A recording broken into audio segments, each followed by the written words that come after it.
on Daybreak. Good morning and thanks for waking up with us. It's Wednesday, August 15th. I'm Lauren Barnes. And I'm Joe Morano. Nice day in the Ozarks. Not really for the kids, not really for the weather, but you know.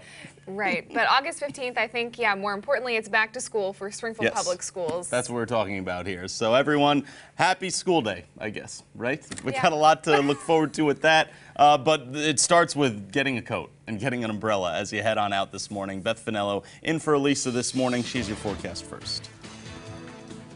Yeah, you're definitely going to need to grab your umbrella. We have this line of rain that's going to continue throughout much of today. A flash flood watch was just issued for counties south of I-44. It does not include Greene County, but it does include counties Texas County, Shannon County, parts of Douglas County as well. That is until midnight tonight. That's because we are going to see these rounds of rain throughout much of today through the through the afternoon hours, and so areas of low-lying areas could see some flash flooding, and that is dangerous to some people. So remember to turn around, don't drown as you are on your way to school today. Temperatures right now 70 degrees, dew point at 68, very humid, very sticky. Temperatures today upper 60s, lower 70s right now. Today they will reach about 81 degrees here in Springfield. Yesterday we reached about 80. Some places didn't even hit that 80-degree mark.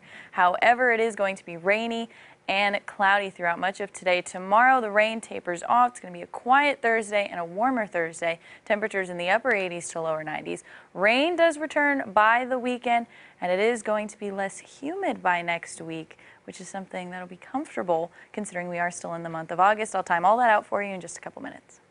I'd stay with us for another 10 years, but my body says don't do it.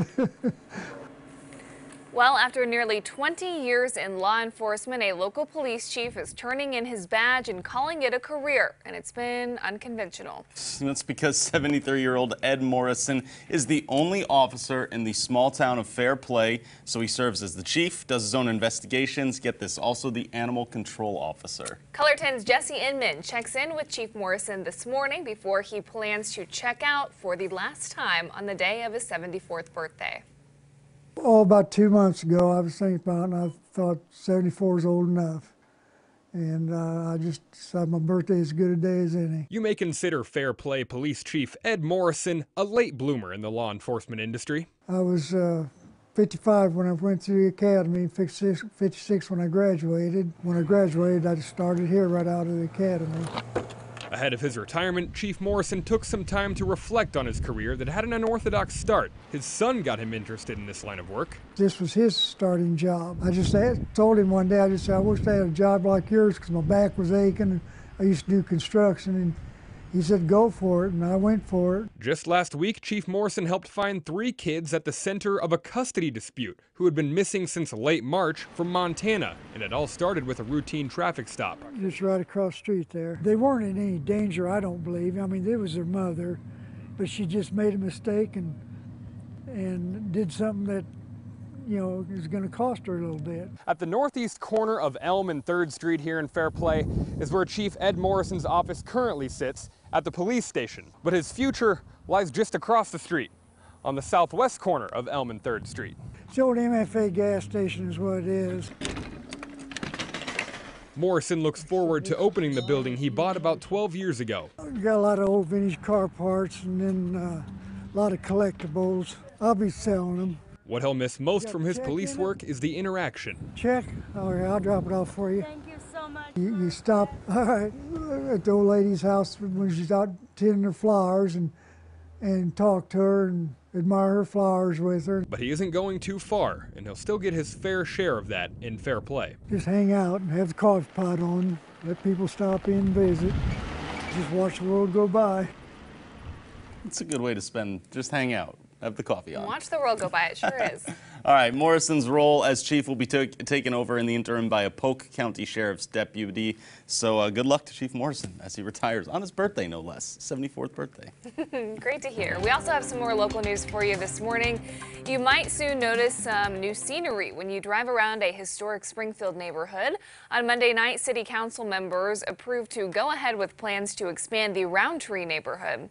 The neighborhood's boundary is currently on Cherry Street, and with the expansion, Roundtree neighborhood is Association hopes to protect the character of the area. Laurel Bryant, president of Roundtree Neighborhood Association, has high hopes for what the expansion could mean. We hope to keep Roundtree a single-family based neighborhood and walkable and safe, and we're hoping for some traffic calming on Cherry. We're hoping for some strong small businesses to relocate to the area. An update on the neighborhood plan heads to Planning and Zoning and then City Council. Going around the Ozarks now, a Springfield man is facing federal charges after he allegedly made a bomb threat to a VA clinic in Mount Vernon. Federal prosecutors said 48-year-old Richard Turner III threatened to blow up the clinic last month. Court documents show that Turner was upset about an appointment he had at the clinic that was changed. Another patient told employees that Turner was making statements about obtaining explosives and blowing up that clinic. Turner also allegedly called the clinic and threatened to kill a staff member. In a traffic alert this morning, the intersection of Seminole Street and Nettleton Avenue will close for about a month beginning this morning at 7 a.m. Road crews will work to complete a stormwater drainage project there.